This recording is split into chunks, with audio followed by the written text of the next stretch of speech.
I told you that an NBA agent told me a couple months ago. He said, "Look, there's going to be a finite amount of guys that are going to college that are like getting like hardcore recruited and like getting this big NIL money, right?" And he goes, "And then there's going to be this massive, massive, massive pool of players." And he's like, and I'm telling all these kids because a lot of these kids, they're trying to make their decisions on where they're going to go to school. They're trying to make their decisions on where they're going to go to try to get NIL money. Mm-hmm. And they're also, if like they're sitting there going, I'll give you a perfect example.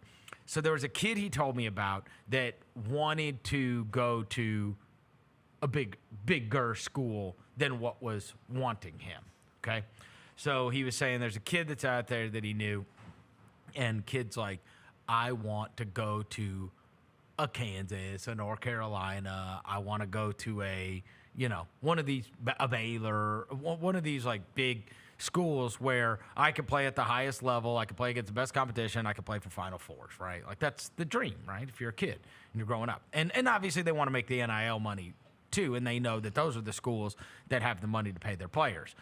And so he wasn't getting those looks, but he was getting the looks from like the smaller schools. Those are the ones that kind of wanted him.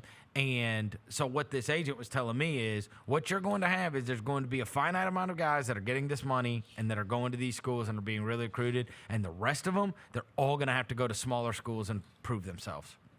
Yeah. They're the feeder. So you've got to go and you've got to play at, fill in the blank of the school, whatever it is, right? Creighton. Well, no, that's a big school. Oh, okay. Like a small one. I'm talking like, Mile of Ohio. Well, like even you just saw, look, think about our draft class. You have two of those. Two. Yeah. Cam Spencer did not start at UConn. No, they played at 3 other schools before that. Right. Yeah. Jalen Wells did not start at Washington State. Yeah. He started at Sonoma State. Yeah. So what they're doing now is what the guy was explaining to me is these kids got to get rid of that dream that you just go straight from high school and you're going to go to the big school because that's going to be about 25 to 30 of them. Yeah. Mm-hmm. And the rest of them, they're going to sit there and say,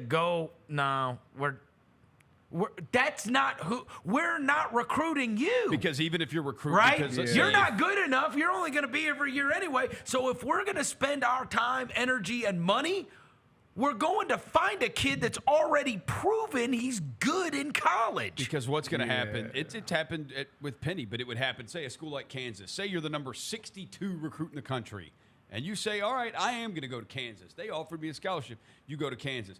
Well, Kansas is also getting guys in the top 25, and Kansas is getting big-time transfers. So you're not playing, right? And you're going to be upset, and you're leaving after your first year anyway. That's what he's saying. He said there's about 20 to 30. Yeah. Because they can play. Yeah, like they're the best of the best, right? Yes. They're the ones that are going to go play. And the rest of y'all better just come to terms with the fact that you're going to have to go somewhere smaller. You don't get to start at Kansas anymore. Nah, you might end at Kansas, but you may end there. The journey might start somewhere else. And it is crazy when you think about the Grizzlies draft class, and it's like, Edie became what he became over 4 years. Yeah, because in high school Purdue. he wasn't all that. But he wasn't on. Look, he pulled his name out of the draft a year ago. After winning Player of the Year, he pulled his name out of the draft. So. Yeah, that kind of shows you where that was. He was a 3-star coming out of high school. And then the other two guys both played at other schools before. And honestly, I did not know anything about. Nobody knew anything about Jalen Wells. No, in college, Washington State plays on a different channel, bro. Right, different planet. Now we did know Cam Spencer. Yeah, but again, you have to go back and find out the whole Cam Spencer story, and the fact that it was just by happenstance that he ended up at UConn in the first place. Mm-hmm. I certainly don't remember Cam Spencer in his time before there. At Rutgers? No. Or at Loyola, Maryland? Right. With Santi? Loyola, Maryland. Yeah, he was there for 2 years. Then he went to Rutgers, then he went to UConn. Yeah. It's a crazy story. It is a crazy story, but that's where he gets drafted out of UConn. It's okay, he proved himself at 2 other schools before he ended up playing at Connecticut. I think that's just going to be the case. Yeah, sure.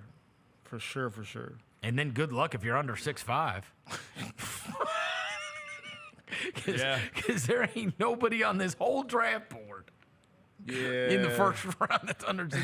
And most of them are just mutants. Yeah, bro. How is everybody between 6'9" and 7'2"? And they all can dribble between their legs and do step backs. Yeah.